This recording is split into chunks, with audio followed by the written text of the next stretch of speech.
Take a second, pay attention, listening, it's not missing in action, it's more like mission is active, captive, positioned in a trap of compassion for upper level rap love. Whenever my image is in a picture sticking consistently, revving your vision, you can bet all your chips on it and fix somewhere, kicking back, relaxing, collapsing a whole stack of rap sheets on accident, causing damage, hacking the past to bits with double-bladed axe heads. Typical act of a rap master, every verse has to be better than the last one. Whenever I invent something, I have to talk something super sick, super illable. This is how I do it when I'm rapping. It's like a magical act of something happening. Time stands still until I'm finished snapping. I make journeys with pens, the types of stories that keeps the mind wondering if it really ends.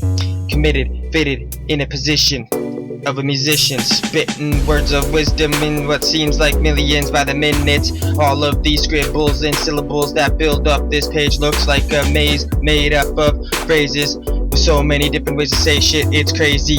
An unlimited supply feeds me daily, endless options to optimize, crucially use, truthfully utilize the usage in every line, every rhyme, every time, every rhyme in my mind I inspect and I check it till it's perfectly corrected, and you know that's how I do it. Respect the special essence present inside the center of my chest, my flesh and soul.